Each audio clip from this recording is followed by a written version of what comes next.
কোচবিহারের রাজ আমলের ঐতিহ্যবাহী মদনমোহন মন্দির দেখেছেন? ট্র্যাভেল টেলসের পক্ষ থেকে আপনাদের সবাইকে welcome and welcome back to my channel. আজকে চলে এসেছি উত্তরবঙ্গের কোচবিহার জেলার কোচবিহার শহরের রাজার আমলের তৈরি মদনমোহন বাড়ি বা মদনমোহন মন্দির। এখানে আজকে আপনাদের নিয়ে যাব, সাথে করে মদনমোহন বাড়ি ঘুরে দেখব।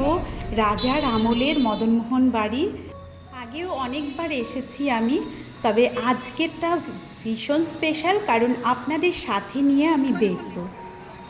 একদম মদনমোহন মন্দিরের সামনে এসে দাঁড়িয়ে গেলাম আমরা। এখন চলুন মদনমোহন মন্দিরে ঢুকবো। কোচবিহার শহরের প্রাণকেন্দ্রে গড়ে ওঠা রাজার আমলের এই মদনমোহন বাড়ি চলুন ঘুরে দেখা যাক।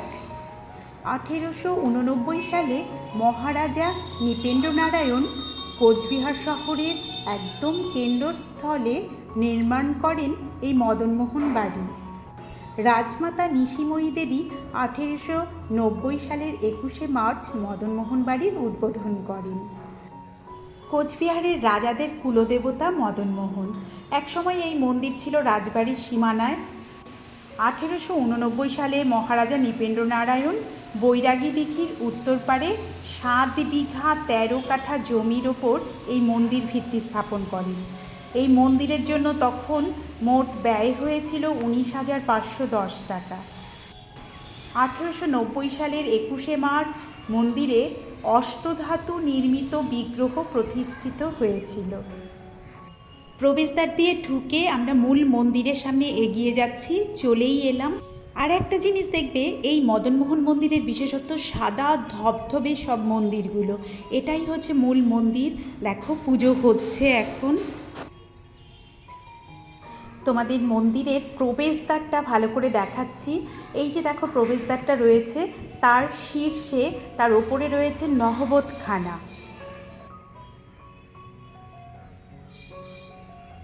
এই মূল মন্দিরে তোমরা দেখতে পাবে মাঝখানের ঘরে রয়েছে মদনমোহন ঠাকুর, আর দুপাশের দুটো ঘরে, বাম পাশের এবং ডান পাশের ঘরে রয়েছে মা কালী।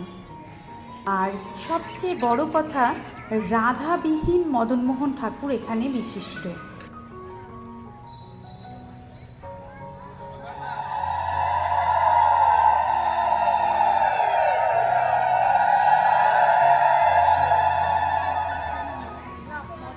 মন্দির সকাল 9টা, 9:30 থেকে রাত 8:30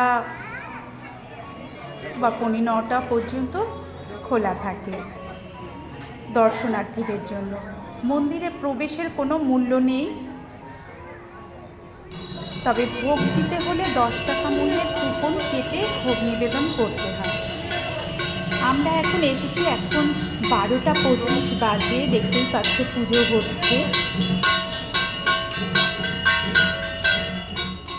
খুব ভালো করে দেখাই কোচবিহারের রাজার আমলের মন্দির। মদনমোহন ঠাকুরের ঘরের দুই পাশের ঘরে তারামা এবং শ্বেতপাথরের বানানো মহাকালের ওপরে দাঁড়ানো কালী মূর্তি প্রতিষ্ঠিত রয়েছে। তাছাড়াও আরও যে মন্দিরগুলো রয়েছে চলো আমরা ঘুরে দেখি। খুব সুন্দর, খুব শান্তিপূর্ণ জায়গা। যে কোনো মন্দিরই ঠাকুরের স্থানই শান্তিপূর্ণ হয়, নতুন করে কিছু বলবার নেই। তবু এটা আর কি মানে বাড়ি বাড়িই মনে হয়, তাই মুখ দিয়ে চলেও আসে। এতটাই শান্তিপূর্ণ। এত রাস্তার পাশে তবুও দেখো কোনো কোলাহল নেই। এই যে দালানটা দেখছো, এটা দুর্গা দালান। এখানে কিন্তু দুর্গাপুজোর সময় পুজো করা হয় এখানে। আমরা প্রধান গেট দিয়ে ঢুকে বাঁ দিকটা দেখলাম। এইবারে ডান দিকটায় আমি তোমাদেরকে নিয়ে চলে যাব। ডান দিকটায় রয়েছে মা ভবানীর মন্দির, সেখানেও রোজ দিন পুজো হয়। চলো আমরা হাঁটতে হাঁটতে আবার প্রধান গেটটার দিকে চলে যাচ্ছি। পুরো মন্দিরটাই ঘুরে তোমাদের দেখাবো। শীতকালে এলে প্রচুর ফুল থাকে। এখন তো বর্ষাকাল, এখন ফুলের পরিমাণটা একটু কম রয়েছে, নইলে শীতকালে আমি এসেছি দেখেছি প্রচুর ফুল থাকে। আর রাসমেলায় কি বলবো, এই মদনমোহন বাড়ির রাসমেলা এত জাঁকজমকভাবে হয়। নানান রাজ্য থেকে দোকান আসে। আর এই যে দেখতে পাচ্ছ ছোট ছোট ঘর মতো টিনের চালা দেওয়া, এই ঘরগুলোতে না রাসমেলার সময় নানান মূর্তি দিয়ে সাজানো হয়ে থাকে। দুপুরবেলা তো এখন প্রচুর রোদ রয়েছে, তবে এই রাস্তা দিয়ে একটু শেড মতো রয়েছে, উঁচু উঁচু গাছ রয়েছে, সেই জন্য এই যে দেখো কি সুন্দরভাবে সাজানো রয়েছে মূর্তি দিয়ে। এই রকমভাবে মূর্তিগুলো দিয়ে সাজানো রয়েছে। আর রাসমেলার সময় প্রচুর প্রচুর মূর্তি দিয়ে সাজানো থাকে। মন্দিরের যেখান থেকেই হাঁটো না কেন তুমি কিন্তু মূল মন্দিরটা দেখতে পাবে। মদনমোহন মন্দিরটা চারিদিক থেকে তুমি দেখতে পাবে, যেখানেই দাঁড়াও না কেন। এই চলে এলাম একদম প্রধান গেটটার কাছে। প্রধান গেটটার ওপরে যেমন নহবত রয়েছে আর নিচে রয়েছে অফিস ঘর।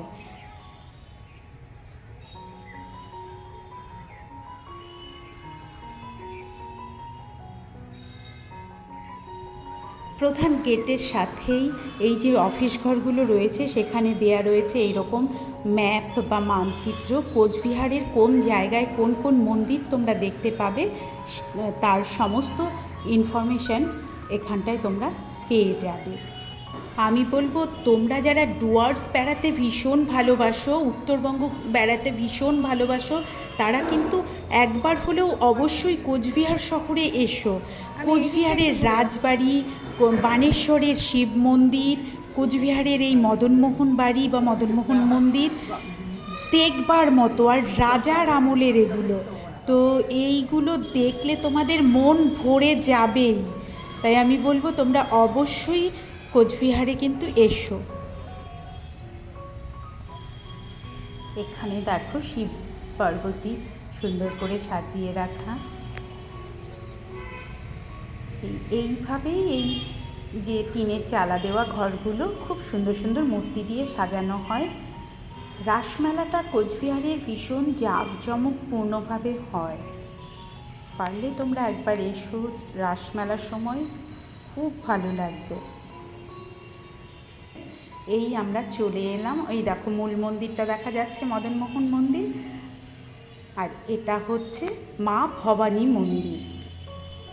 তোমাদের কীরকম লাগছে কোচবিহারের রাজ আমলের ঐতিহ্যবাহী মদনমোহন বাড়ি দেখতে? তোমাদের কীরকম লাগছে অবশ্যই আমায় কমেন্টস করে জানিও। চলো দেখি মা ভবানীকে। তোমাদের একটু জুম করে দেখাচ্ছি।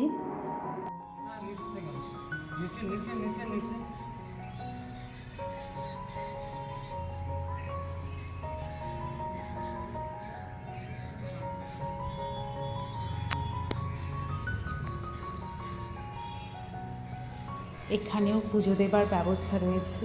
পুরো মন্দিরটা দেখো কি ভালো লাগছে। এবারে এই দিকটা দিয়েই আমরা বেরিয়ে যাব। আমার হাজবেন্ড, আমার শাশুড়ি মা সব মূল গেটের দিকে দাঁড়িয়ে রয়েছেন। তো চলো বেরিয়ে যেতে যেতে আমি তোমাদের আরও কিছু জিনিস দেখাবো।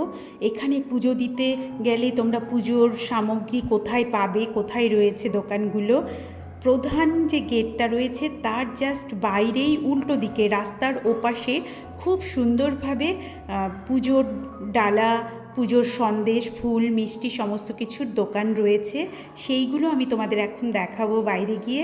আর তার সাথে খুব সুন্দর একটা পুকুর রয়েছে। সেই পুকুরের ঘাটটা বাঁধা রয়েছে, সেখানে সবাই হাত পা ধুয়ে ওই পুজোর যে সাথেই ফুল মিষ্টি পুজো সামগ্রীর দোকান রয়েছে সেখান থেকে ফুল মিষ্টি নিয়ে এসে মদনমোহন বাড়িতে পুজো দেয়। আমি তোমাদের সেই বাইরে গিয়েও সেই জায়গাগুলো সব ঘুরিয়ে দেখাবো। আমরা এখন এই বেরিয়ে এলাম, আমার হাজব্যান্ড সামনে দাঁড়িয়ে।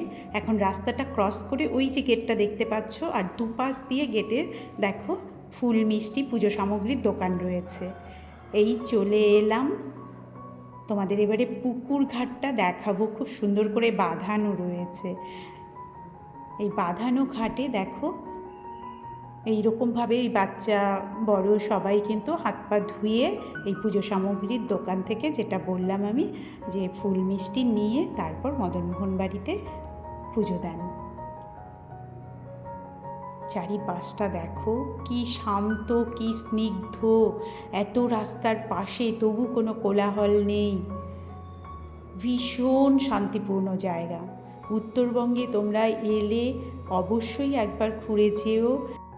রাজপরিবারের ঐতিহ্যবাহী কুলদেবতা মদনমোহন মন্দির। তোমরা এখনও যারা আমার এই নতুন চ্যানেলটিকে সাবস্ক্রাইব করোনি তারা অবশ্যই সাবস্ক্রাইব করে নোটিফিকেশান বেল আইকনটি প্রেস করে রেখো। এই রকম সুন্দর সুন্দর ব্লগ যখনই আপলোড করব বা পোস্ট করব সবার আগে যাতে তোমরা দেখতে পারো। আমরা এখন বেরিয়ে যাব, মেইন রাস্তার ধারেই আমরা পার্কিং করে রেখেছি। এইবারে গাড়ির ওখানে যাচ্ছি। এবারে আমরা যাব দুর্দান্ত আরেকটি জায়গায়, কোচবিহার শহরের ওপরেই আরেকটি ঐতিহ্যবাহী জায়গায় আমি যাব।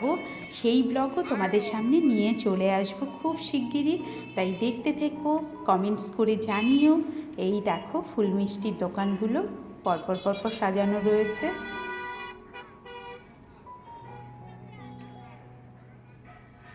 আমরা গাড়ির কাছে চলে এলাম, আর এখানে প্রচুর অটো, টোটো সমস্ত কিছুই রয়েছে। নিউ কোচবিহার স্টেশন থেকে বাস যেমন পাবে, অটো পাবে, টোটো পাবে।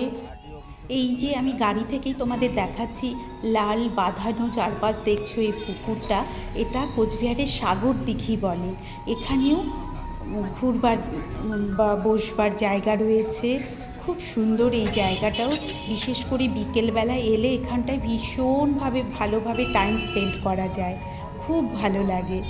তো এটা আর আমি নেমে দেখালাম না, খুব তাড়াতাড়ি পরবর্তী ব্লগ নিয়ে তোমাদের সামনে হাজির হব। কোচবিহারের আরেকটি ঐতিহ্যবাহী জায়গায় আমি তোমাদের নিয়ে যাব পরবর্তী ব্লগে। আজকের ব্লগ এখানেই শেষ করছি। সবাই ভালো থেকো, সুস্থ থেকো, টাটা, বাই।